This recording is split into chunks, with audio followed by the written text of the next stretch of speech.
Guys, আমরা এখন যাচ্ছি আমার জায়ের বাড়িতে বড় মেয়ের বার্থডে সেলিব্রেশন করতে। এই যে হচ্ছে কেক আর গিফট রয়েছে হাতে। চলো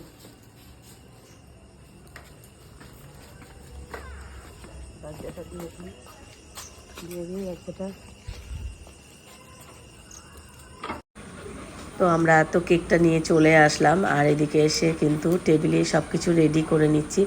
তো এদিকে বৌমা দেখো বসে মোবাইল টেপছে, আর এদিকে হচ্ছে মেয়েকে বললাম শাড়ি পরে আয়, তো শাড়ি পরে এসে দাঁড়িয়ে রয়েছে। আর এদিকে আমি কেকটাকে রেডি করে নিচ্ছি সবাই মিলে হাতাহাতি, কেননা হচ্ছে অলরেডি অনেক দেরি হয়ে গেছে, আর আমারও রাত্রি রান্না রয়েছে, তো সেই কারণে। তো যাই হোক, বার্থডেটা সেলিব্রেশন করা হচ্ছে। সবাই তোমরা আশীর্বাদ করো ও যেমন জীবনে অনেক ভালো থাকে, সুখে শান্তিতে সংসার ধর্ম করে, স্বামী সন্তান সংসারে সবাইকে নিয়ে। তো এই আশীর্বাদই করি আমরা সকলে, কেননা এছাড়া আমাদের মেয়েদেরকে আশীর্বাদ করার মতন আর কি আছে, তাই না? তারপরে এদিকে একটু দেখো কেক খাওয়ানোর পালা, আর এদিকে মিষ্টি আশীর্বাদ সব কিছু করছে আমার যা। তো ও মিষ্টি খেতে চাইছে না, আসলে দুপুরবেলা একটু খাওয়া দাওয়া হয়ে গেছে, তো সেই কারণে গ্যাস হয়ে গেছে। আর তো যাই হোক, আমি আশীর্বাদ করছি, আমার ভাসুর করেছে।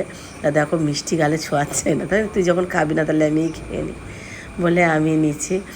আর তারপরে আশীর্বাদটা সেরে নিলাম, সেরে নেওয়ার পরে এবার হচ্ছে কেক কাটার পালা। তো কেমন লাগলো আজকের এই বার্থডে সেলিব্রেশনটা? ভালো লাগলে সবাই একটা লাইক কমেন্ট করো। তো আজকের মতন এই পর্যন্ত।